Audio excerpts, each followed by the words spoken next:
Assalamualaikum warahmatullahi wabarakatuh. Innal hamdalillahi nahmaduhu wa nasta'inuhu wa nastaghfiruh wa na'udzubillahi min syururi anfusina wa min sayyiati a'malina. May yahdihillahu fala mudilla lahu wa may yudlilhu fala hadiyalah. Asyhadu an la ilaha illallah wahdahu la syarikalah wa asyhadu anna Muhammadan abduhu wa rasuluh. Allahumma sholli ala sayyidina Muhammad wa ala ali sayyidina Muhammad kama shallaita ala sayyidina Ibrahim wa ala ali sayyidina Ibrahim wa barik ala sayyidina Muhammad wa ala ali sayyidina Muhammad kama barakta ala sayyidina Ibrahim wa ala ali sayyidina Ibrahim fil alamin innaka Hamidum Majid. Rabbi shrah li sadri wa yassir li amri wahlul 'uqdatam min lisani yafqahu qawli amma ba'du. Hadirin hadirat jamaah kaum muslimin wal muslimat yang dirahmati oleh Allah Subhanahu wa taala dimanapun antum berada. Em, di sini kita akan membahas hadis 458 yang mana hadis ini membahas tentang bacaan surah di dalam khutbah Jumat ya. Nah, eh, kita sudah bahas kemarin syarat-syarat rukun-rukun khutbah Jumat. Salah satunya di dalam mazhab Syafi'i itu salah satunya adalah memuji Allah Subhanahu wa taala, innal hamdalillahi nahmaduhu wa nasta'inuhu wa nastaghfiruh. Kemudian kita membaca sholawat kepada Nabi, Allahumma sholli ala sayyidina Muhammad wa ala ali sayyidina Muhammad, kepada sholawat kepada Nabi dan keluarganya. Kemudian eh, di sini kita harus membaca sebagian surah ya. Kemudian rukunnya lagi adalah menyerukan ketakwaan kepada Allah Subhanahu wa taala. Nah, untuk bacaan Al-Qur'an ya pada saat kita khutbah Jumat itu seperti apa dalilnya? Wa an Ummi Hisyamin binti Harisata bin Nu'man radhiyallahu anhuma qalat ma akhadtu qaf wal Qur'anil Majid illa an lisani Rasulillahi sallallahu alaihi wasallam yaqra'uha kulla jumu'atin 'alal mimbar idza khataban nasa rawahu Muslim. Wa an ummi Hisyam dari Ummi Hisyam binti Harisata binti Harisah ibni Nu'mati ibni Nu'mani bin Nu'man radhiyallahu anhuma, semoga Allah meridhoi radhiyallahu anha, semoga Allah meridhoi atas beliau. Qalat, telah berkata, ma akhastu, tidaklah saya menerima qaf wal Qur'anil Majid,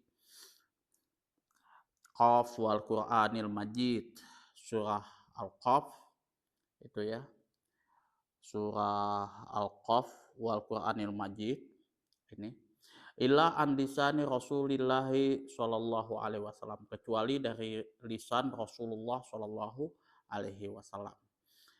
Yaqra'uha, yang mana beliau itu beliau tersebut selalu membaca surah Al-Qaf, surah Qaf, kulla Jum'atin, setiap hari Jumat, alal mimbari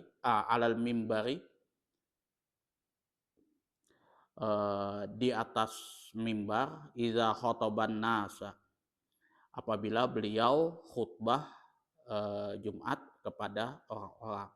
Rawahu Muslim.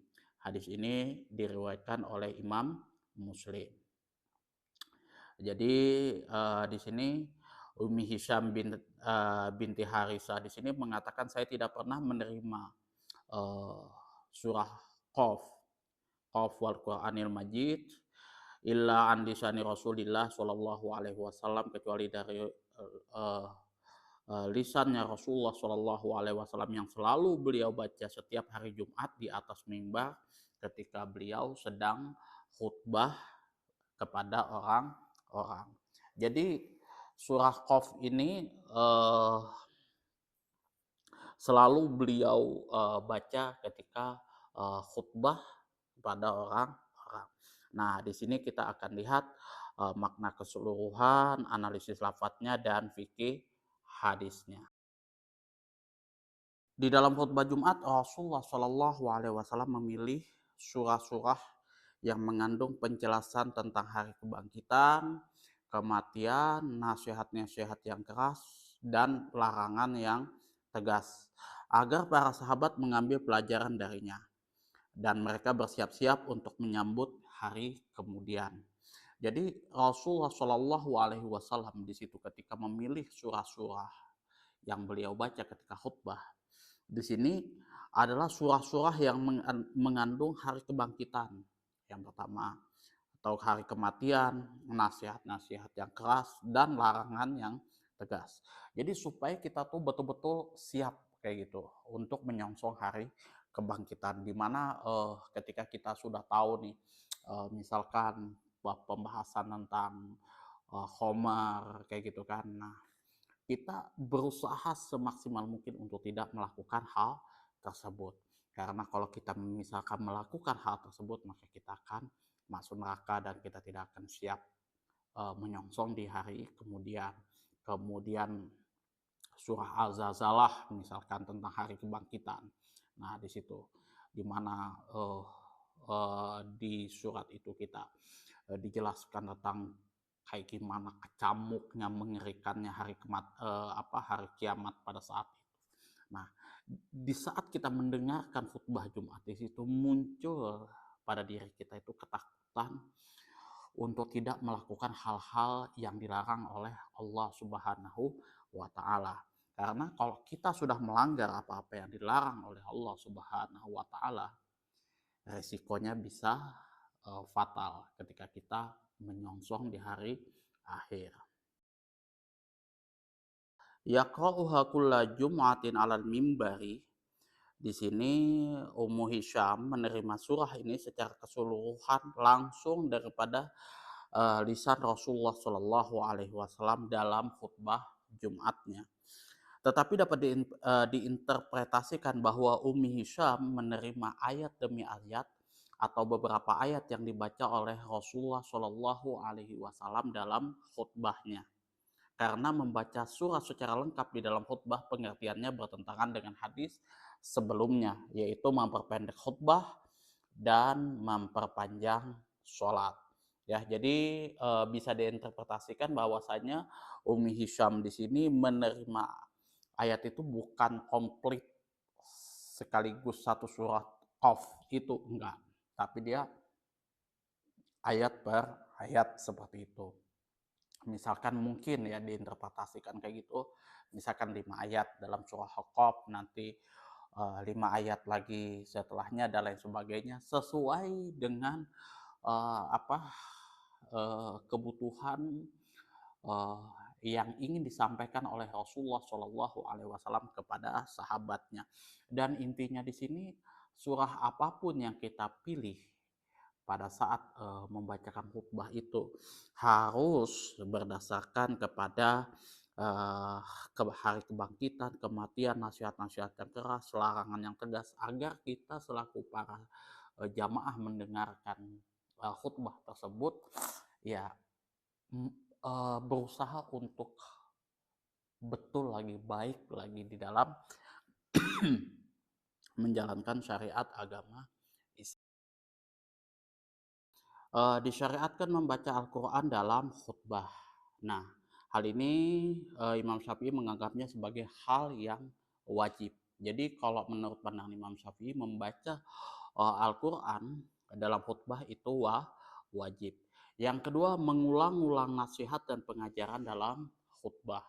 Ya, diulang-ulang pengajaran misalkan masalah bid'ah kayak gitu kan diulang-ulang, itu nggak ada masalah. Kemudian masalah ketakwaan, masalah menjaga sholat dan lain sebagainya diulang-ulang, nggak ada masalah. Yang ketiga, memperhatikan yang besar dari kaum wanita pada zaman permulaan Islam dalam hal mendengarkan, menghafal dan menukil sunnah Rasulullah Shallallahu Alaihi Wasallam. Jadi perhatian yang besar dari kaum wanita pada zaman permulaan Islam itu ya itu betul-betul dilakukan oleh sahabat-sahabat Rasulullah Shallallahu Alaihi Wasallam, terutama untuk kaum wanita di dalam hal mendengar kemudian menghafal dan menukil daripada sunnah Rasulullah Shallallahu Alaihi Wasallam. Makanya kalau sahabat Rasulullah Shallallahu Alaihi Wasallam serta murid-muridnya ke bawah itu betul-betul dijaga betul kekuatan hafalan intelektualnya betul-betul dijaga itu ya, karena kalau misalkan intelektualnya lemah meriwayatkan hadis itu nanti bisa bermasalah. Kemudian di sini perawi hadisnya di sini adalah Ummi Hisyam binti Harisah Ibnu Nu'man, adalah seorang sahabat wanita yang terkenal. Dan beliau ini pernah ikut dalam bai'ah Ridwan, dan riwayat hadisnya telah diambil oleh saudara perempuan seibunya, yaitu Umrah binti Abdul Rahman. Hadis-hadisnya banyak diketengahkan, disampaikan oleh Imam Muslim dan Imam Abu Daud. Ya, jadi Ummi Hisyam binti Harisah ini adalah sahabat wanita ya, Rasulullah Shallallahu Alaihi Wasallam yang terkenal. Ya, di mana kalau misalkan sahabat-sahabat Rasulullah ini ya sekelas kayak Ummu Hisyam dan lain sebagainya itu betul-betul kuat lah pendiriannya. Tuh ya. Itu saja yang dapat saya sampaikan, kurang dan lebihnya saya mohon maaf yang sebesar-besarnya. Apabila ada penyampaian saya yang kurang, mungkin di dalam kitab ini atau kitab-kitab yang lain, saya mohon maaf yang sebesar-besarnya. Uh, Selamat menjalankan ibadah puasa bagi teman-teman yang menjalankannya. Sebentar lagi kita merayakan Hari Raya Idul Fitri. Ya.